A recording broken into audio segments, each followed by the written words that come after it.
which is that any responsible government makes contingency plans. The world is in a trade war. The world's in a trade war that is running a risk of a global recession. And if I would note, and you don't need to take it from me, I'll quote the chair of the Federal Reserve this week, who highlighted the risks of stagflation, in other words, inflation. In their judgment, Federal Reserves, what do they know? But this is what they think, that inflation is going up and growth is going to slow in the United States. Of AI, computing, and quantum talent in the world. Unfortunately, most of them go to the United States. I understand you're changing your visa policy here, so... In New York, a speech from Prime Minister Mark Carney sent a ripple through the political world. Standing before the Council on Foreign Relations, he outlined a vision that went far beyond polite diplomacy. Carney spoke of rewriting the playbook, carving out a future where Canada refuses to sit in America's shadow, and where new alliances could tilt the balance of power. The audience laughed when he poked fun at Trump's approach, but the humour carried a sharp edge. Beneath the light-hearted moment was a warning. The global order is shifting, and Washington may not be the one calling the shots anymore. So, what does this shift mean for the United States? Could Canada really be positioning itself as a challenger to its closest neighbour? And how will the world react if it succeeds? Let's dive in. In New York, at the Council on Foreign Relations, Prime Minister Mark Carney delivered a message that carried far more weight than the polite setting might have suggested. With a measured but confident tone, he painted a picture of a world no longer defined by American dominance, a world reshaping itself through competition, technology, and shifting alliances. He acknowledged that the United States had abandoned its role as the champion of a multilateral system, retreating into transactional deals and bilateral negotiations. In his words, this was no gradual transition. It was a rupture, a sudden break from what came before. Carney reminded the audience that the old economic playbook is gone, replaced by great power rivalry where influence is contested in every sphere, from cyberspace to outer space. He spoke not only about change, but about Canada's role in shaping the new era. With calm precision, he highlighted how Canada controls nearly 40% of the world's publicly listed mining companies, giving it immense leverage over critical resources. He pointed to Canada's leadership in artificial intelligence and quantum research, explaining that Canadian universities produce some of the largest pools of talent in these fields, even if many end up being recruited south of the border. It was a subtle reminder that Canada has become a silent powerhouse, one that no longer needs validation from Washington to matter on the global stage. Carney then moved from observations to strategy. He called the trade war launched under Donald Trump a rupture, an event that forced Ottawa to act decisively rather than wait for the storm to pass. Instead of being crippled by tariffs and political attacks, Canada used the shock to pivot quickly. The plan was laid out in 3 clear pillars: build strength at home, diversify abroad, and defend Canadian values in a changing world. Each was backed with action rather than rhetoric. At home, barriers to inter-provincial trade were reduced, defence spending was doubled, and massive investments were made in technology and innovation. Abroad, Ottawa pursued new agreements, tightened cooperation with Europe, strengthened economic ties with Mexico, and expanded its reach into Asia. Through every example, Carney's message was sharp. While Trump's America was consumed with fights, Canada was building resilience designed to outlast them. He explained why these efforts had credibility. Canada, in his view, holds certain advantages that many nations can no longer claim. A pluralistic society where diversity thrives, cities that rank among the most multicultural in the world, and a federation that demands collaboration and partnership. He framed these qualities as values much of the world still aspires to, and as tools that position Canada to navigate a turbulent international order. This wasn't an argument that Canada would succeed automatically. Carney was clear that nothing is assured. But he said the country has strong prospects because it recognizes reality. This is not a slow transition, but a sharp rupture, and Canada is determined to rise and adapt to it. At one point, the Prime Minister lightened the mood, pointing out how tariffs imposed by Trump had done more to push Canada toward Europe than any Canadian leader could have managed on their own. Fortunately, most of them go to the United States. I understand you're changing your visa policy here, so you're going to hang on to a few of those. The room burst into laughter, but the humor carried a sting. Behind the joke was a reminder that Trump's strategy had failed. Instead of weakening Canada, it forced the country to diversify faster, making it less reliant on the United States. What was intended as a weapon turned into a catalyst for strength. The laughter that filled the hall was not only about Trump's miscalculation, but also about the quiet triumph of turning adversity into opportunity. He then laid out the details. Canada is doubling defense spending by 2030, placing itself on track to become a full participant in European defense frameworks. It signed one of the most comprehensive economic and security agreements with the European Union ever achieved by a non-member state. At the same time, Canada expanded cooperation with Mexico under the USMCA umbrella, strengthening a partnership that often receives little attention but carries enormous potential. And in Asia, Ottawa began pursuing more aggressive trade and security strategies designed to establish a presence in a region defined by competition between China and the United States. Each move underscored the same point. While Washington turned inward, Canada was building bridges outward. Carney's lens widened further as he spoke about what this means for the world.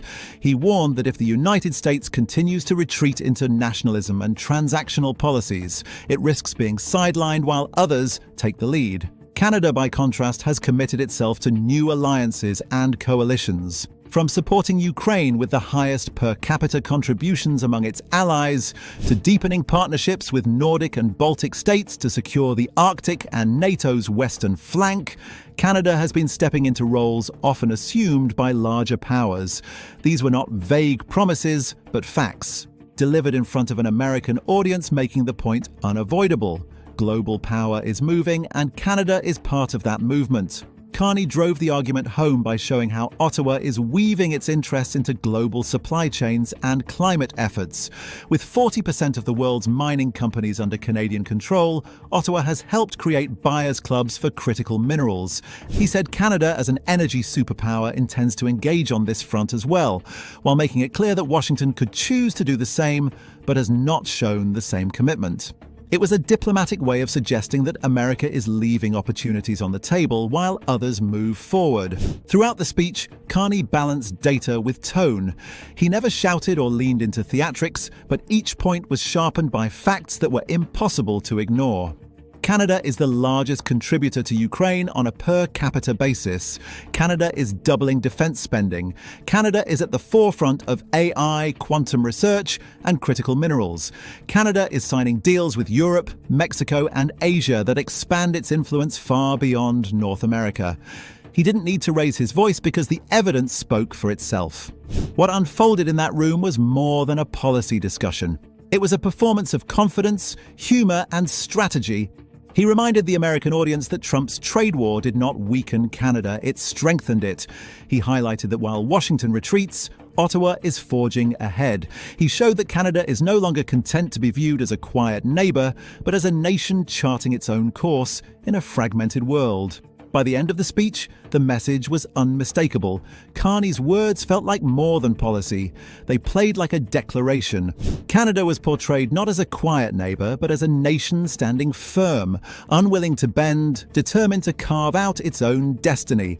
For Canadians, it resonated as a rare moment of national pride on the world stage.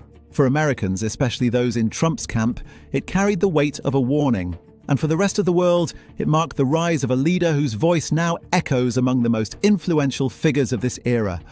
Moreover, the strain between Washington and Ottawa burst into public view when US Ambassador to Canada Pete Hoekstra began speaking less like a diplomat and more like a critic. Within the span of a week, he delivered 2 speeches that sounded almost like reprimands. He complained that Canada had not shown enough enthusiasm for its partnership with the United States. He argued that Washington had hoped for more than the updated CUSMA deal, pointing to steel, critical minerals, energy, and nuclear cooperation as areas where ambitions had fallen short. In his telling, it was Canada that failed to rise to the moment, as if Ottawa lacked vision or the will to match America's appetite. It was a calculated attempt to belittle Canada's role, framing the country as cautious and unwilling to lead. And then he pushed even further. Hoekstra didn't limit his criticism to Canada's government. He went after the Canadian people themselves. He claimed the business community was still committed to the US, but ordinary citizens were indifferent, even ungrateful toward the relationship. For a nation that had stood side by side with the US through wars, crises, and more than a century of trade, the accusation struck many as extraordinary. His words seemed less like truth and more like irritation from a country watching its influence erode. What the ambassador left unsaid was the real source of the cooling. Canadians hadn't forgotten the value of cross-border trade or the long alliance with their neighbour. The distance had grown because trust had been fractured under Donald Trump's presidency. Steel and aluminum tariffs had battered Canadian industries. The Prime Minister was openly belittled, at one point dismissed as if he were no more than a state governor.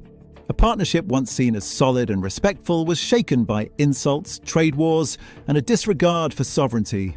In that climate, Canadians weren't ungrateful. They were cautious, unwilling to be blindsided again. The symbolism was unmistakable. For too long, Canada had been cast in Washington as the junior partner, expected to nod along. That image crumbled in this exchange. Canada showed it will not be lectured or cornered.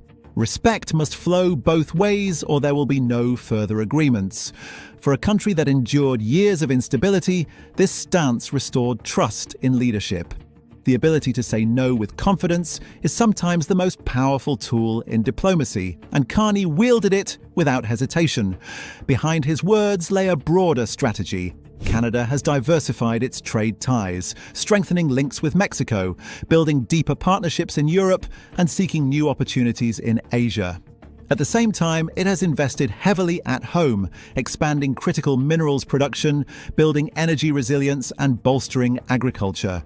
These efforts reduce dependence on Washington and create options. Options translate into power, and it is this power that Washington struggles to confront. Canada no longer has to play by American rules. The irony of Hoekstra's attack was glaring. In trying to paint Canadians as ungrateful, he highlighted Washington's own insecurity. Carney's calm reply, grounded in principle, did the opposite. It projected stability and confidence. America appeared unsettled while Canada appeared assured. In global politics, perception can shape outcomes as much as reality, and in this contest of perception, Canada came out ahead. The deeper truth is that once sovereignty is threatened, nations defend it with greater determination. When an ally undermines industries and dismisses leadership, the result is not loyalty, but resistance. Carney's remarks were not about hurling insults. They were about drawing a boundary that could not be ignored. He turned a public challenge into a chance to reinforce independence. Washington may continue to pressure Canada, demanding more concessions or louder displays of loyalty, but the tactics that once worked have lost much of their bite. Canada has shifted. Its trade networks are broader, its economy more resilient, and its leadership more willing to push back. The old playbook no longer guarantees results. In truth, Hoekstra's disappointment revealed little about Canadian attitudes and far more about American frustration. The US wants deference and easy cooperation. What it encounters now is resolve. The disappointment is not about Canada lacking enthusiasm, it is about Canada refusing to play the role the US expected. And this is why Carney's stance carried such force. His words were not hollow declarations, they were a clear signal that Canada will only enter into agreements that safeguard its people, its industries, and its future. He refused the idea of double standards, refusing to let Ottawa be treated as anything less than an equal partner. What Washington framed as pressure exposed itself instead as desperation. In that contrast, America appeared frustrated while Canada stood firm, steady, and fully in control of its sovereignty. But this confrontation was never only about trade. It was about respect, about national dignity, and about whether Canada will allow itself to be overshadowed or carve out its own space in the global order. Carney made sure that message was heard. His answer was not directed at an ambassador, it was a signal to Donald Trump himself. The days of pushing Canada around have come to an end. So the question now is, how far will this new confidence take Canada? Will it continue to reshape its role on the world stage, or will Washington find new ways to pull it back into line? And if America's pressure no longer works, what does that mean for the balance of power in North America and beyond? Subscribe to our channel and see you in the next one.